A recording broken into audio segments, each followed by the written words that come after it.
Well, hi, everybody. I'm Amy Swanson from June Cashmere, and I am so excited that I have with me today the founder of June Cashmere, Sy Belohlavek.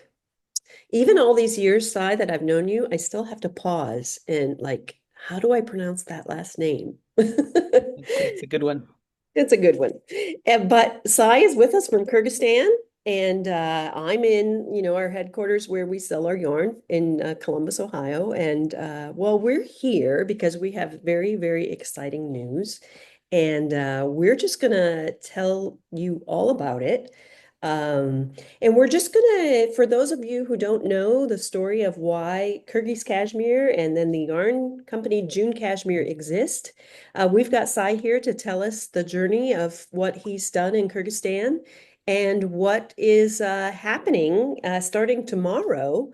That is so exciting. So we've created a little PowerPoint for visuals for you, so you can get to know Kyrgyzstan and you can see what's coming. So let me just pull up and share um, the PowerPoint.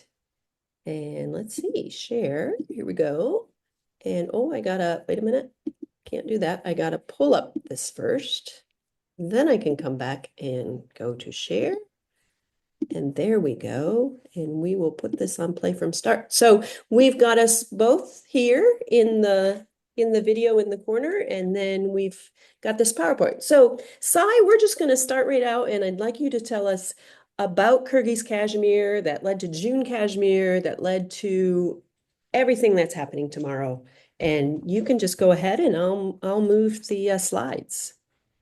Okay, well, I will give a brief version through a series of connections in Ohio in the mid 2000s. I had the chance to move to Kyrgyzstan in 2010. A lot of people may not know where Kyrgyzstan is, but they may have heard of the Silk Road. And from ancient times, that was the pathway connecting east and west. And Kyrgyzstan's literally located right in the middle of that. It's a very mountainous country. And historically, the Kyrgyz people were nomadic shepherds living with their animals up in the mountains and valleys, and they lived in yurts that were very mobile and that enabled them to move with the rhythm of the animals higher up in the mountains in the summertime when the grass is there, and then back down the valleys in the wintertime. And the Kyrgyz people are very warm and hospitable. Hospitality is the defining characteristic of their culture. But in the late 1800s, this area was colonized by Russia, which then quickly led into the Soviet Union, which heavily emphasized industry. And in this particular region, textile fibers were an obvious arena to focus on. So large factories were built for cotton, for silk, for wool, and it was something people were proud of because a lot of people were employed in these facilities, and their products were distributed all around the Soviet Union. And unfortunately, with the fall of the Soviet Union in the early 90s, just the centralized system that made it all work disintegrated, and a lot of these factories quickly shut down and began to be taken apart for materials, and the machinery ended up being sent far away. And so for a number of years, the just the raw material, fiber raw material from the region was being exported, and that's when a friend of mine in Ohio heard about the situation and had an interest in a vision to really try to help bring value added processing back to the country. And so I was interested to try to help that endeavor. And like I said, moved to Kyrgyzstan in 2010. And the original historic indigenous goat breed, particularly in southern Kyrgyzstan, which you're seeing here, was shown in the mid 2000s by some NGO research work to actually have very high quality cashmere. And this really was the genesis of our project, focusing on the cashmere because it had a high value. And our goal was to be able to isolate that high quality fiber and send it to the West for processing.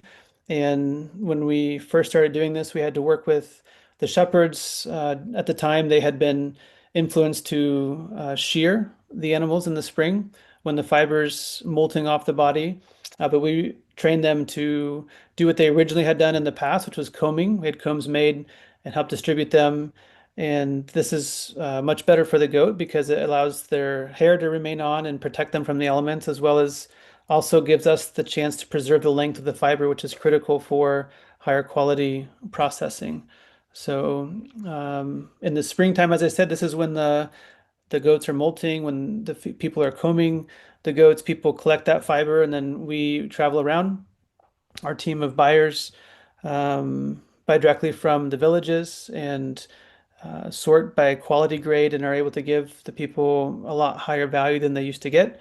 Because before they only were able to sell to middlemen buyers, whereas we are able to give them the market price and give them incentive for the cleanliness as well as the quality of the fibers. So I'll stop there for a minute, Amy, in case there's something you wanna say, but or do you just want me to keep powering through? Yeah, keep going. Okay.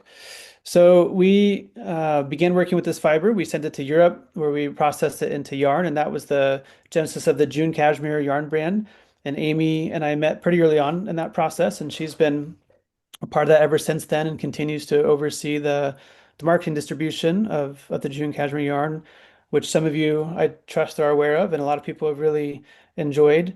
But several years into that process, we had the encouragement to look at setting up what's called a dehairing facility in Kyrgyzstan.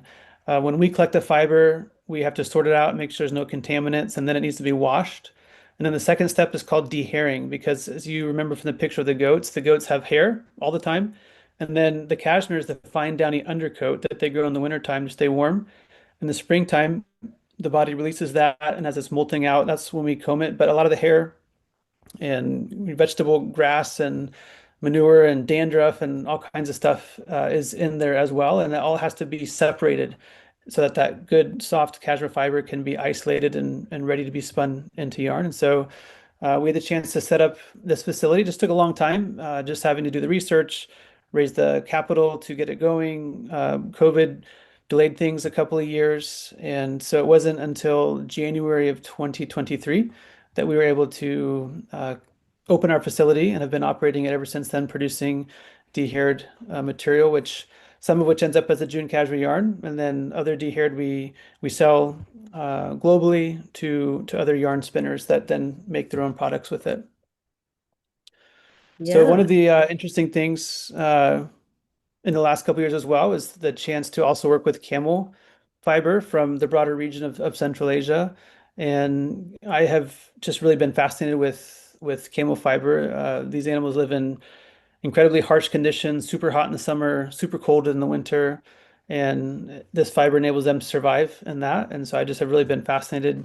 And we've been able to produce our first camel yarn, which Amy's in the process of marketing, distributing now. I've been really pleased with that. Yeah, it's fascinating. So the cashmere comes from Kyrgyzstan, and we should say that part of all of what you're doing is a preservation of that native goat because it was nearly lost during the Soviet times. And so part of this is also about preserving that goat, reintegrating that native goat back to the rest of Kyrgyzstan. And then the camel. I understand that there really aren't many camels left in Kyrgyzstan. Is that right?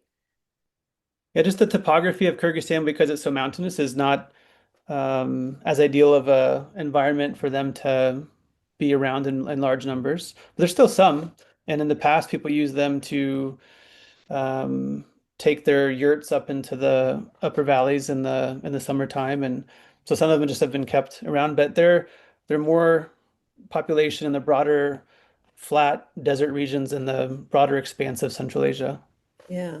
So that's where you're sourcing your camel, and so by having that dehairing facility, that's allowed you to source the camel and then process it because camel, which has been so fun in my marketing and learning and sharing with knitters in the new camel yarn is that camel has the same kinds of properties that cashmere has.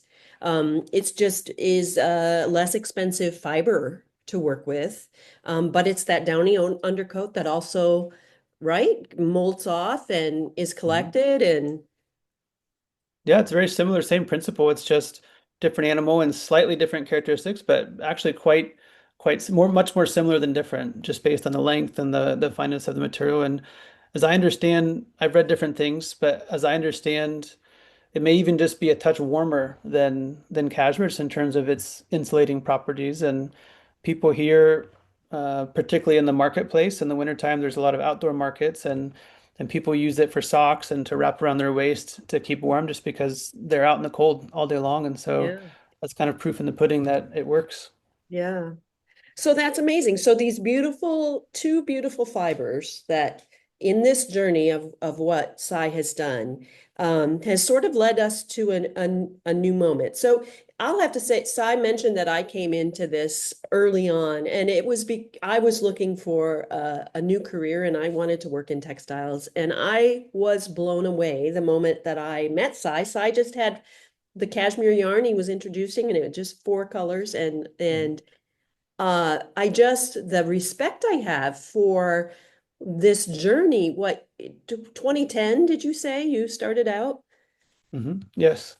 And here we are, 15 years later, and it has been a journey to try to, I have done the yarn part, but I am not sitting in Kyrgyzstan working to try to build this thing that will help shepherds and help economy there. And has, this is not easy work. And so I am ever so proud to always be representing this through the yarn.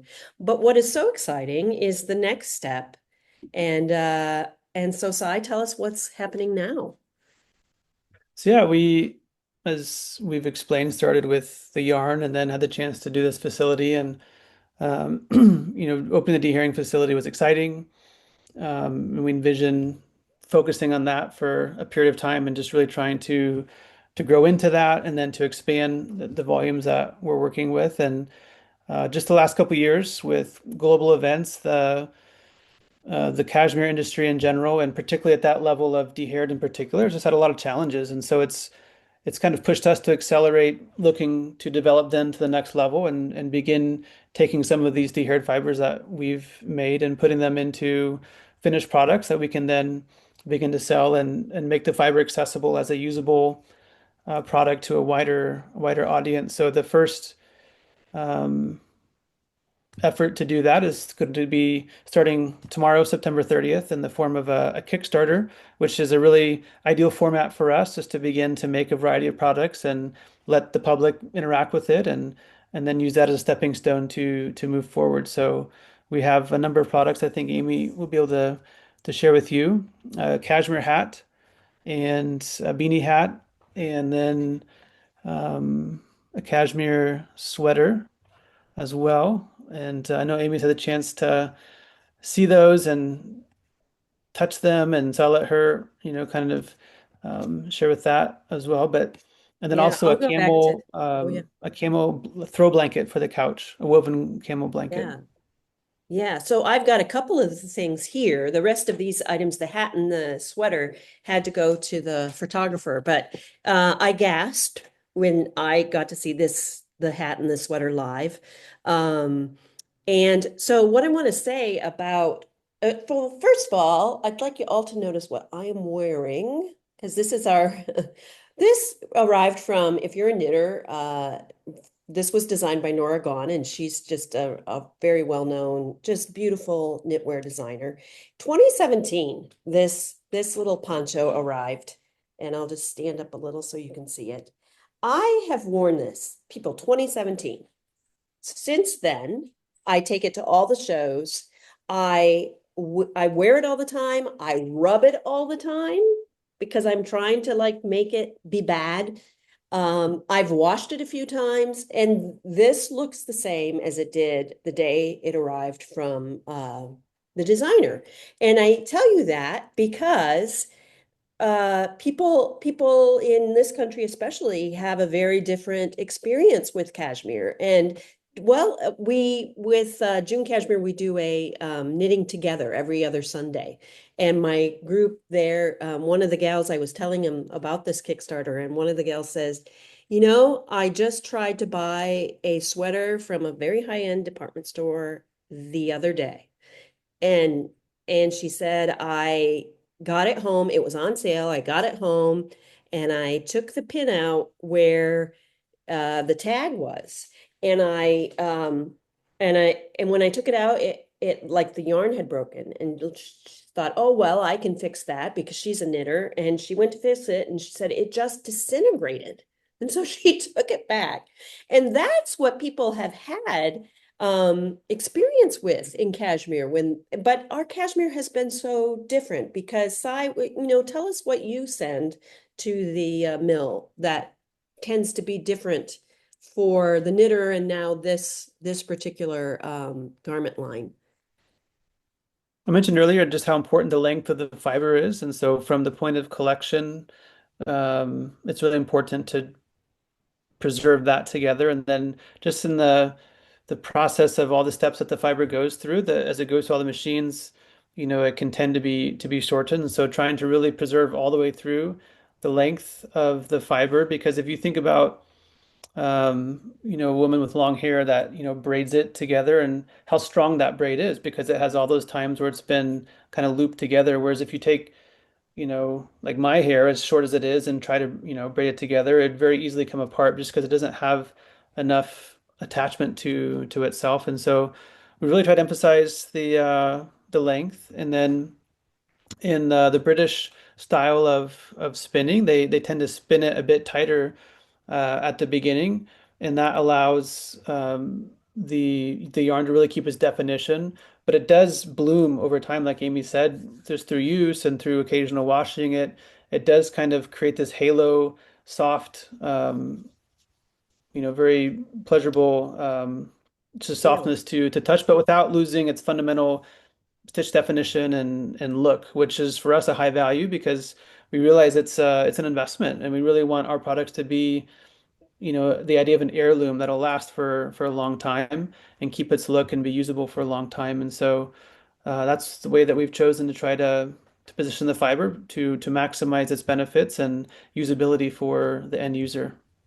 There's a term that I think is getting more traction that's called slow fashion. And so that's You know, people used to shop in this way. I mean, I have this nostalgia for the quality of clothing that was available, like in even up until the 90s, but that 30s and 40s era. And you didn't have a lot of clothing. You had some pieces that you invested in that would last. And that's really what I've tried to promote with the yarn. That is especially true with these pieces. And in my conversation yesterday with the ladies on the knitting together call, um, the one who had bought this department store sweater, she said, it's not worth it's worth it to spend more and buy something, because she immediately said, is it the same yarn, like the same fiber that's in the yarn that's going for these garments? And I said, yes. She said, oh my gosh, it's so worth it to invest in that and have something that will last. And so anyway, when I saw this sweater, what we can't see is there's this beautiful detail of just a stitch down the center of the back. That's just a lovely detail. And I think one of the next screens, maybe we can't see it very well. Yeah, it's in the shadow. It has a split hem. It's just such a thoughtful, beautiful sweater that anyone can wear.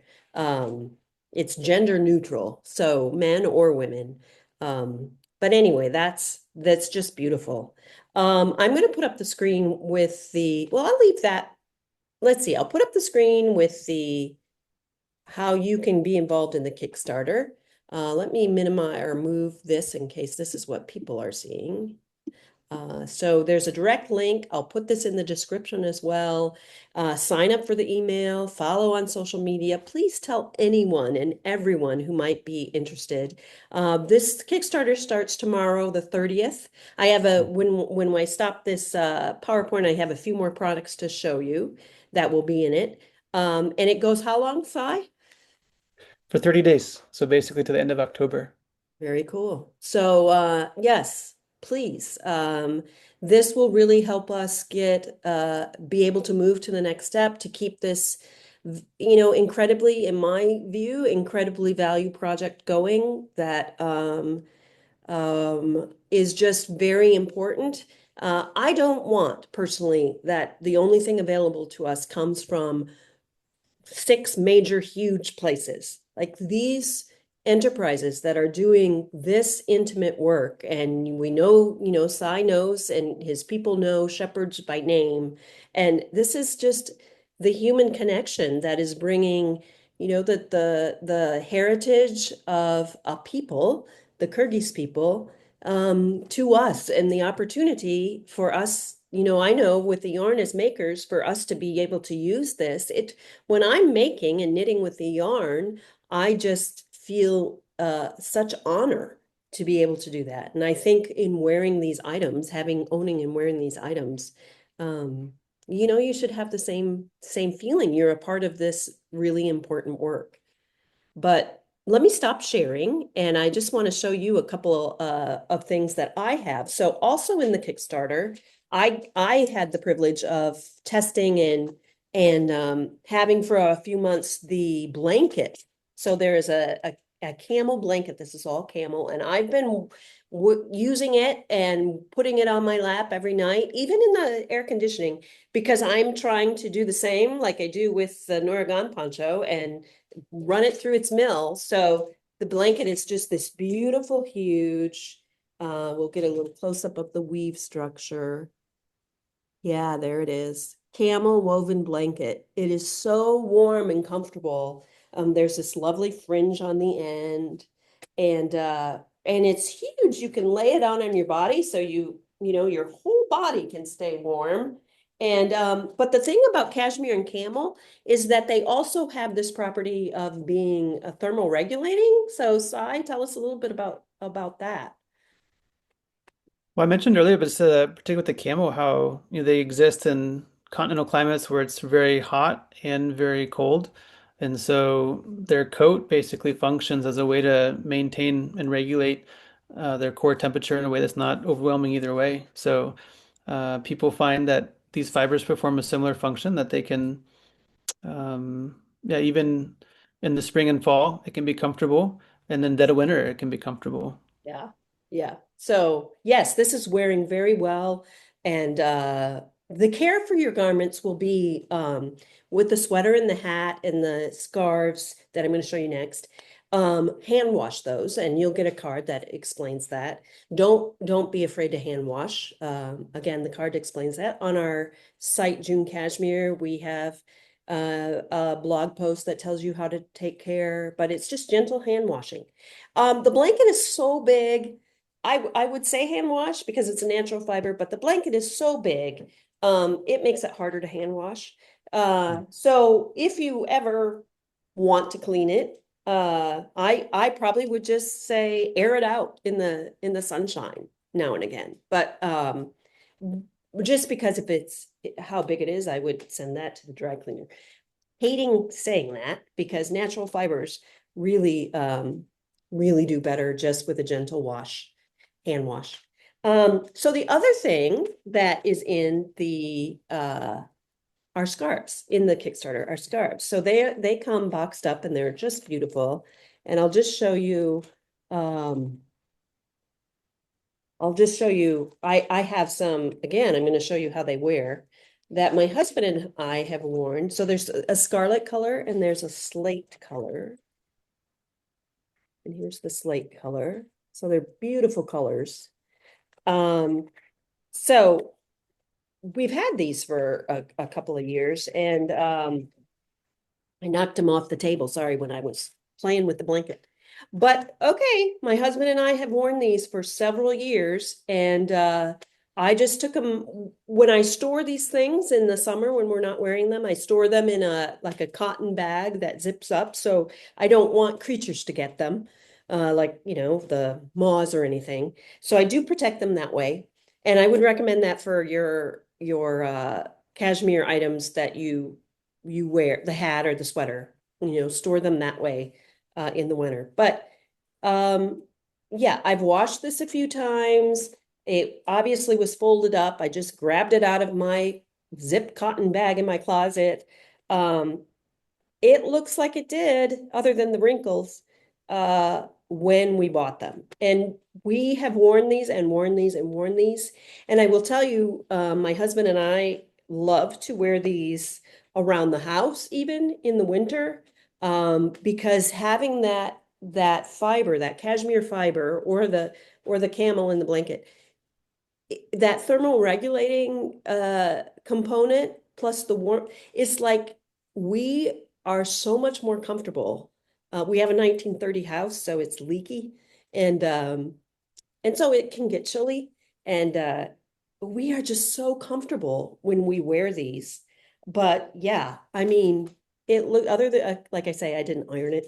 I wanted you to see how well they wear.